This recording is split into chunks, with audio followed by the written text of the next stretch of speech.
ఇటుక చట్టసభల్లో మహిళలకు 33% రిజర్వేషన్లు కల్పిస్తున్న సందర్భంగా విజయనగరం జిల్లా బీజేపీ జిల్లా మహిళా మోర్చా కూటమి పార్టీల ఆధ్వర్యంలో భారీ ర్యాలీ నిర్వహించారు.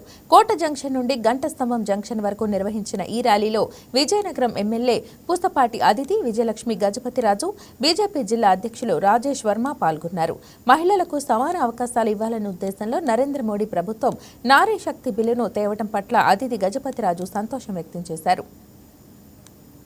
మహిళా రిజర్వేషన్ బిల్ అనేది మన ప్రైమ్ మినిస్టర్ గారు నరేంద్ర మోదీ గారి ఆధ్వర్యంలో ఎన్డీఏ ప్రభుత్వంలో ఫస్ట్ టైం మనం లోక్సభలో ప్రవేశపెట్టారు. అయితే లోక్సభలో రాజ్యసభలో కూడా పాస్ అయ్యాక మళ్ళీ మన ప్రెసిడెంట్ ఆమోదం చేసి అది వస్తుంది. అయితే మనం చూస్తుంటే ఒక 33% రిజర్వేషన్ మహిళల కోసం అనేది ఈ రోజు మనం మొదలు పెడుతున్నాం.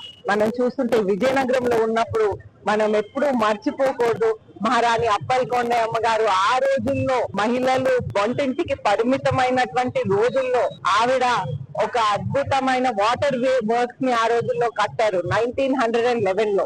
అలాగే వారు mother and child hospital, Gosha hospital ని కట్టి మహిళల్ని first mother and child hospital మన ఆంధ్రప్రదేశ్ లో ఉన్నటువంటి హాస్పిటల్ మన విజయనగరంలో ఈ గోషా హాస్పిటల్. మనం అందరం కూడా గర్వంగా ఫీల్ అవ్వాలి.